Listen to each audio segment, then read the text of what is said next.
নামটি উচ্চারণ করতে হলে তারেক রহমানের উজু করে নামটি উচ্চারণ করবেন। রুকো যারা যার নাম উচ্চারণ করলে মুখটা পবিত্র হয়ে যায়। সবার করো। শহীদ রাষ্ট্রপতি জিয়া রহমানের নাম নিলে প্রতিদিন ব্যস্ত দিচ্ছে। আমরা ধানের শীষে ভোট দিলে আমরা জান্নাত পাবো, এটা আমরা বলতে পারি। আদর্শবান দল ধানের শীষের দল। রোজা, নামাজ, হাওয়া, জাকাত কিচ্ছু লাগবে না, ধানের শীষে ভোট দিলে বেঁচে যাইতে পারবেন। আমি আপনাকে কয়েকটা লাইন একটু পড়ে শোনাই।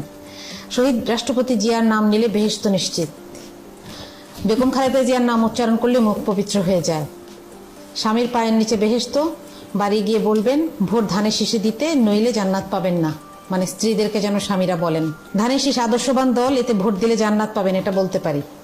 এই চারটা কথার একটাও 10 দলীয় জোটের কেউ বলে নাই। ওকে, এখন তারেক রহমান আজকে যে কথাটা বলেছেন সেটা খুব গুরুত্বপূর্ণ। তিনি বলেছেন যে কেউ যদি বলে আমি জান্নাত জাহান্নাম দিতে পারবো,